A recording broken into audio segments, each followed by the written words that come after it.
Hallo liebe Mixing-Freunde, hier sind wir jetzt also angekommen in der finalen Folge von Mixing the Wing. Wir haben in der Vergangenheit schon geroutet, wir haben das Drumset gemischt, wir haben die Gitarre, die Bässe, das Keyboard und die Gesänge gemischt und heute wollen wir das Ganze finalisieren. Das heißt, ich zeige euch heute, was man auf den Mixbussen und auf dem Masterbus noch machen kann und werde vielleicht auch noch ein bisschen die einzelnen Channels nachstellen, dass der Mix einfach im Gesamten kompakt wird. Bevor wir jetzt starten mit dem Ganzen, wie immer bitte abonniert meinen Kanal, ich würde mich sehr freuen. Klickt auf die Glocke, dann verpasst ihr auch keine Folge mehr von Bastis Bassstunde. Und jetzt geht's los, Mixing the Wing, Finale. So, das erste, was ich jetzt mache, ist, ich zeige euch jetzt nochmal den Track, den wir bereits gemixt haben. Ich spiele den einfach mal ab und ihr hört mal ein bisschen rein.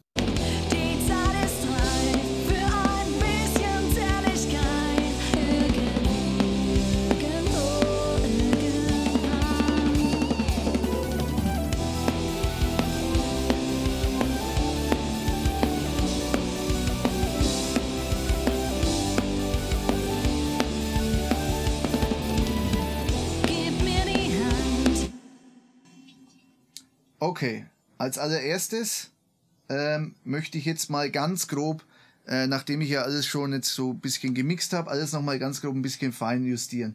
Das heißt, den Room nehmen wir ein bisschen zurück, den Hall nehmen wir ein bisschen zurück. Die Gitarre können wir ein bisschen mehr reinschieben. Der Bass murmelt mir ein bisschen, den höre ich jetzt nochmal hier geschwind an.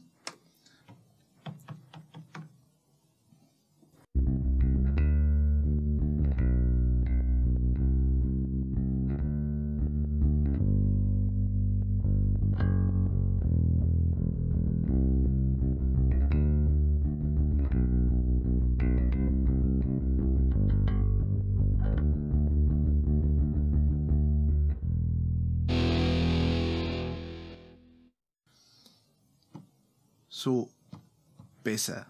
Dann, was mir überhaupt nicht gefällt bis jetzt, euch bestimmt auch nicht, das ist die Snare Drum. Da will ich auch noch mal ein bisschen nacharbeiten. Mache ich jetzt geschwind mal. Ich höre mir mal die Snare Drum an und nehme dir mal die Parallele dazu. Die ziehe ich mal raus. Gucken wir mal, wie die klingt.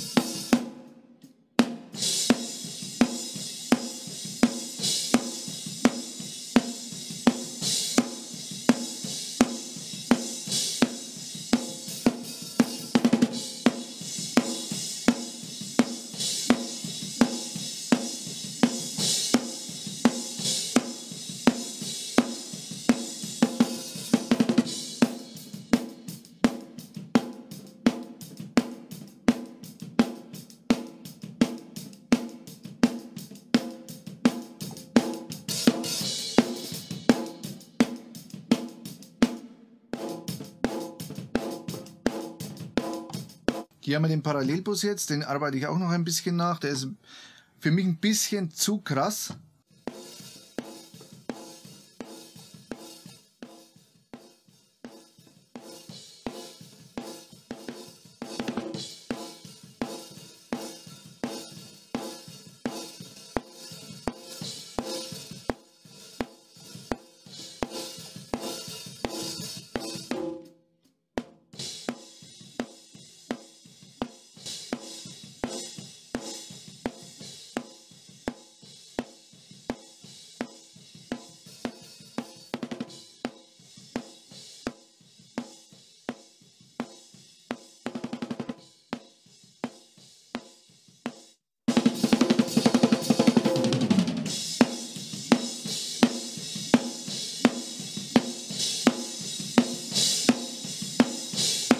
So, besser. Jetzt hören wir uns nochmal die Bassdrum an. Die Bassdrum hat für mich ein bisschen zu viel Low-End. Das heißt, ich ziehe jetzt den mal hier ein bisschen rüber, mache den ein bisschen flacher, ziehe den Low-Cut ein bisschen weiter rein. Mal hören.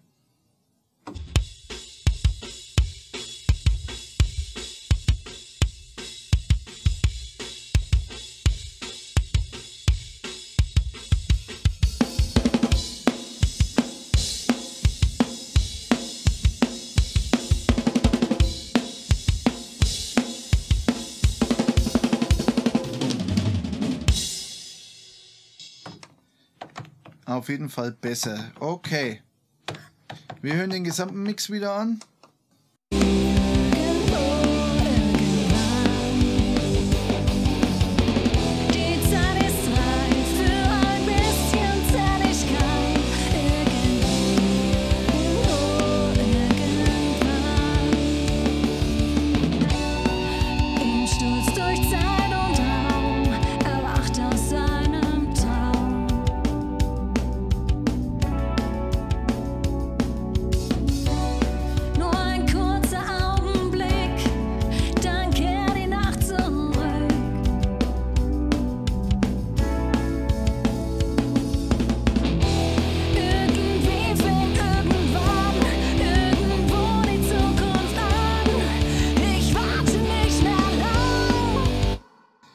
So, ihr seht schon, bei der Snare Drum, die ist irgendwie, da fehlt einfach die Bottom-Abnahme würde fehlen und die ist auch sehr knackig gestimmt. Jetzt zeige ich euch einen Trick, wie wir hier künstlich einfach die Unterseite, also dieses Rascheln, dieses Teppichrasseln hinzufügen können.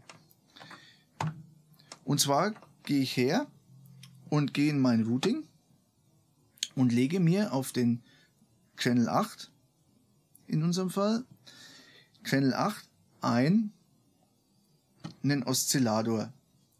Und zwar, ich nehme jetzt hier mal einfach den Oszillator 1. So.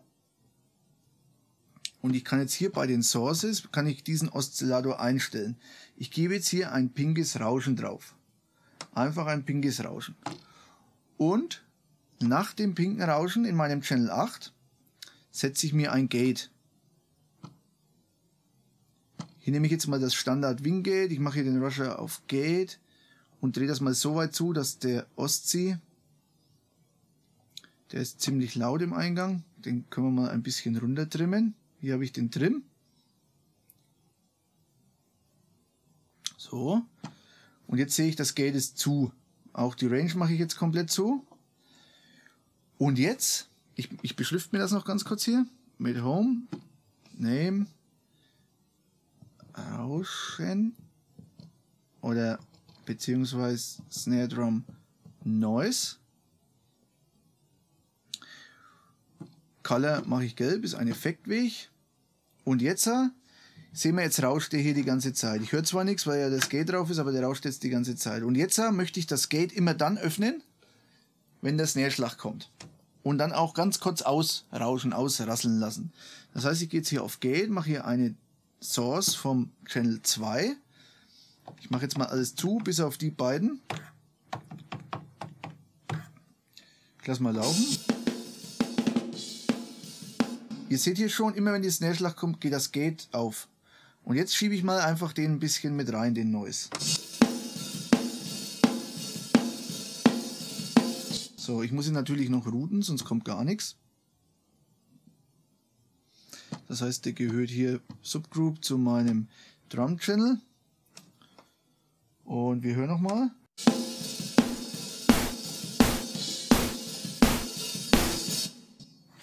Ist jetzt natürlich übertrieben. Also wir machen als erstes Folgendes. Wir machen das Gate ein bisschen länger. Das heißt, die Attack können wir schon mal auf 15 Millisekunden einstellen. Den Hold machen wir, den lassen wir auf 10, aber den Release, beziehungsweise den Hold machen wir auf, naja, ich sage jetzt mal 20. Und den Release ein bisschen länger. Und jetzt hören wir nochmal.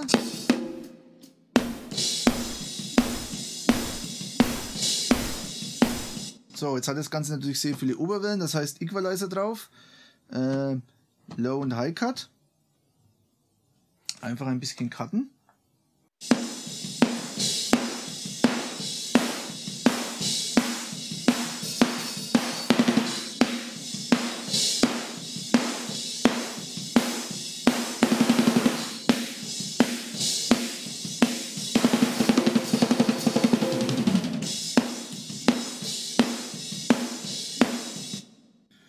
Und schon haben wir einen leichten Teppicheffekt. Den ganzen am besten dann auch noch in den Room schicken, weil die Snare ist ja auch in den Room geschickt, deswegen auch den in den Room. Natürlich hier Post Fader mit 0 dB oder machen wir hier mal mit 3 dB und hören wieder.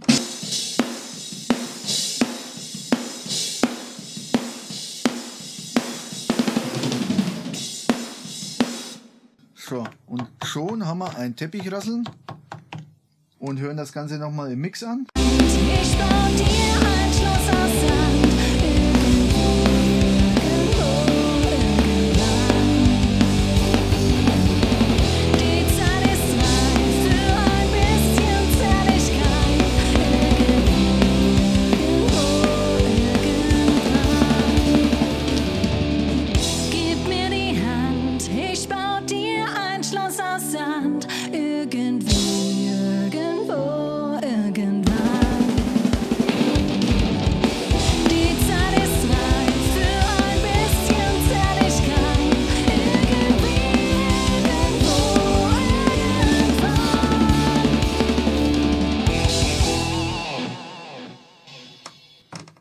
So, man darf es natürlich nicht übertreiben. Das hört sich schon sehr unnatürlich an. Das ist einfach noch ein bisschen im Hintergrund, dass das die Snare noch ein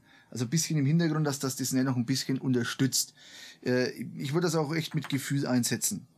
Aber man kann es mal probieren. So, jetzt kommen wir zu den Subgruppen. Drums und Drums New York haben wir schon soweit bearbeitet.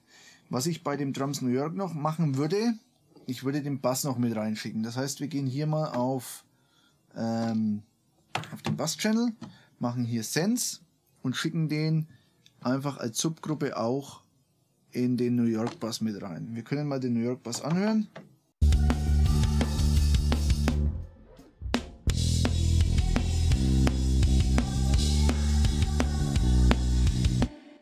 So, was mir auffällt, ist, dass der Hall noch direkt auf den Mix geroutet ist. Den route ich jetzt noch auf den Vocal Bass.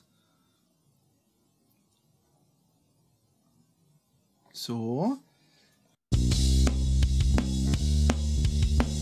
Und wir haben jetzt hier im New York Drums Bass auch den Bass noch mit drin. So, ich mache mal alle wieder auf. Es ist ja natürlich zu laut. Die Zeit ist reif für ein bisschen Zärtlichkeit, irgendwo, irgendwann. Im Sturz durch Zeit und Raum, erwacht aus seinem Traum.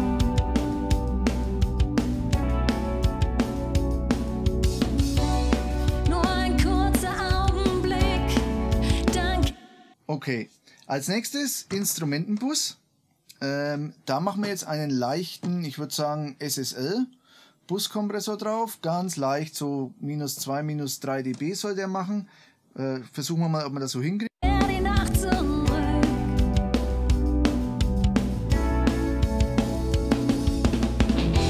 Irgendwie fängt irgendwann irgendwo die Zukunft an. Ich warte nicht mehr lang. Liebe wird aus Mut gemacht. Denk nicht lange nach. Wir fahren auf Feuerrädern Richtung Zukunft durch die Nacht. Gib mir die Hand, ich bau dir ein Schloss aus Sand, irgendwo, irgendwann. Die Zeit ist reif. Man könnte jetzt, wenn man eine Snare hier hat, die sich nicht durchsetzt, die ist ja jetzt knackig und prägnant, die setzt sich auf jeden Fall im Mix durch. Aber wenn man eine Snare hat, die sich nicht durchsetzt, dann hätten wir jetzt hier die Möglichkeit, auf den Instrumentenbus nochmal einen Dacker zu setzen und bei jedem Snare-Schlag die Instrumente leicht abdacken zu lassen.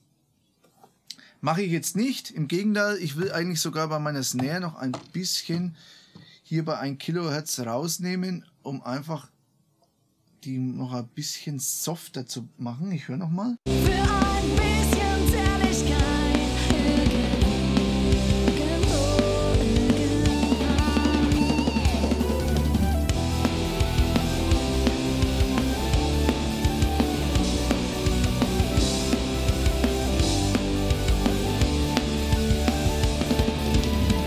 Gib mir die Hand, ich bau dir ein Schloss aus Sand, irgendwo, irgendwann. Die Zeit ist reif für ein bisschen Zärtlichkeit, irgendwo, irgendwann. Okay. In der Episode 1 habe ich euch dann erklärt, dass ich einen Bandbus habe. In diesem Bandbus laufen Drums, New York Drums und Instrumente. Und diesen Bandbus, den limitiere ich jetzt. Das heißt, ich wähle mir in meinen Effekten einen Limiter aus. Hier gibt es einen Precision Limiter und route den in diesen Bandbus.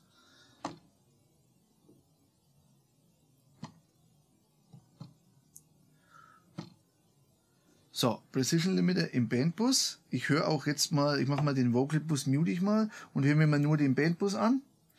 Und dann versuchen wir mal einfach die kompletten Instrumente und das Drumset und alles noch ein bisschen einfach mehr zusammenzukleben, zusammenzuschweißen.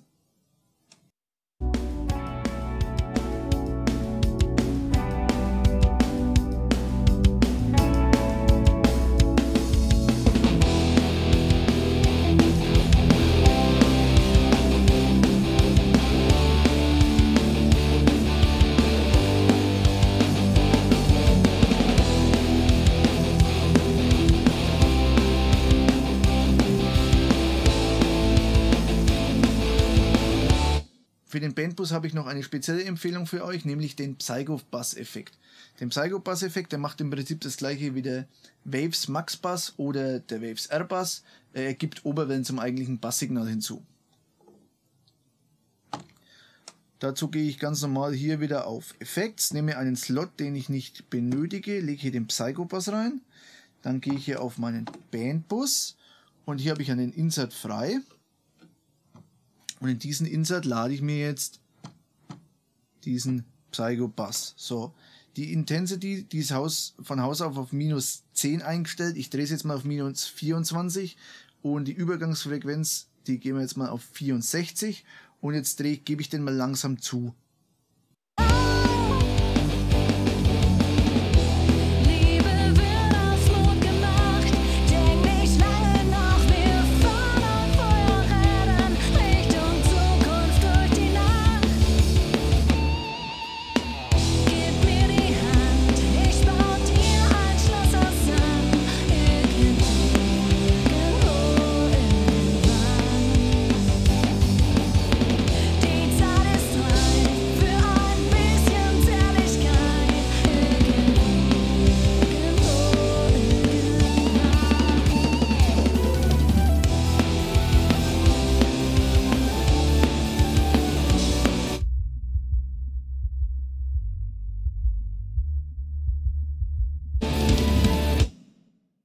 So, ich habe ihn auch mal schnell auf Solo gestellt, also man kann hier Solo hören, was er zugibt oder was er macht.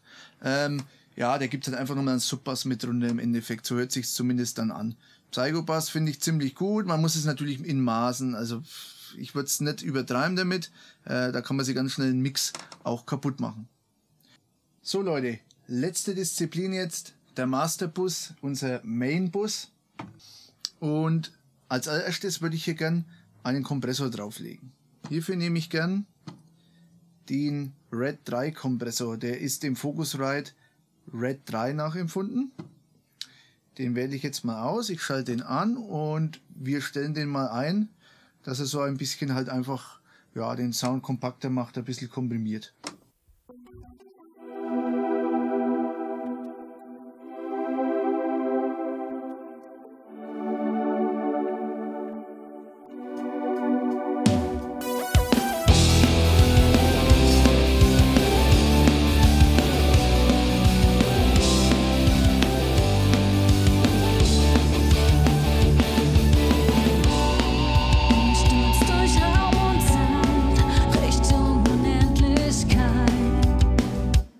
Ihr seht, viel braucht es an der Stelle gar nicht, der arbeitet schon ganz gut, er klingt auch echt geil, finde ich. Und was ich jetzt noch unbedingt empfehlen würde, ist nach dem Fader, also Post-Fader im Mastering Channel, einfach nochmal einen Limiter zu setzen.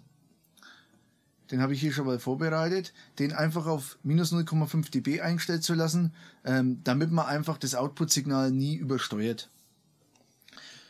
So, jetzt zum Schluss hören wir uns einfach nochmal an, was wir jetzt über die letzten 5 Episoden so fabriziert haben. Ich verabschiede mich schon mal von euch. Ich hoffe, ihr habt ein bisschen was mitnehmen können, was das Thema Behringer Wing betrifft.